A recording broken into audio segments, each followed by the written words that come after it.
Waalaikumsalam warahmatullahi wabarakatuh. Shalom, damai sejahtera bagi kita semua.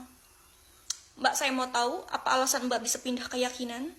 Mungkin sebelumnya saya sudah pernah ya bagikan video kesaksian saya, alasan saya kenapa pindah keyakinan. Karena saya tidak sengaja membaca firman Tuhan. Pada Matius pasal 28 ayat 18-20, Yesus berkata, berkuasa di langit dan di bumi. Yesus juga berkata, jadikanlah mereka semua bangsa muridku dan baptis mereka dalam nama Bapa, Anak, dan Roh Kudus. Yesus juga berjanji akan menyertai orang-orang percaya senantiasa sampai kepada akhir zaman. Dan di situ saya mulai penasaran, siapa Yesus Kristus? Kenapa dia berkata dia berkuasa di langit dan di bumi? Dan di situ saya mulai penasaran, saya download aplikasi Alkitab di HP saya melalui Play Store. Setelah saya membaca Alkitab tersebut di Kejadian, saya mulai sakit mata saya. Karena mungkin seharian saya membaca Alkitab menggunakan HP.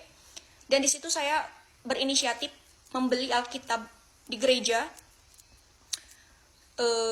Dan saya baca, dan saya kaget teman-teman.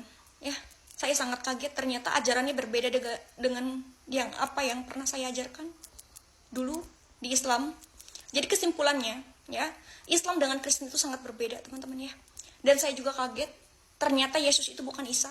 Ternyata Yesus itu adalah Mesias, juru selamat manusia. Dia mati dan dia bangkit. Itu sudah dinubuatkan, dan Yesus datang ke dunia untuk menggenapi. Ya, Yesus datang ke dunia untuk menebus dosa umatnya, dan dia bangkit, sekarang pergi ke tahtanya di sorga, dan dia berjanji akan menyertai orang-orang percaya. Dan Yesus akan datang kedua kali untuk menjadi hakim yang adil, bukan membunuh babi. Teman-teman ya. Pada Matius pasal 20 ayat 28, Yesus berfirman, sama seperti anak manusia datang bukan untuk dilayani, melainkan untuk melayani dan untuk memberikan nyawanya bagi tebusan banyak orang. Ya. Jadi Yesus mati di atas kayu salib untuk menebus dosa waris, dosa kita. Ya. Karena hanya Tuhan yang bisa menebus dosa kita. Pada Matius pasal 18 ayat 11, karena anak manusia datang untuk menyelamatkan yang hilang. Puji Tuhan, haleluya.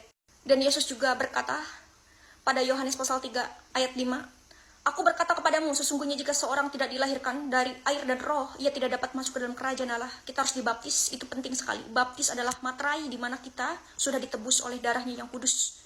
Dan Yesus adalah Tuhan dan Juru Selamat, dia adalah penyelamat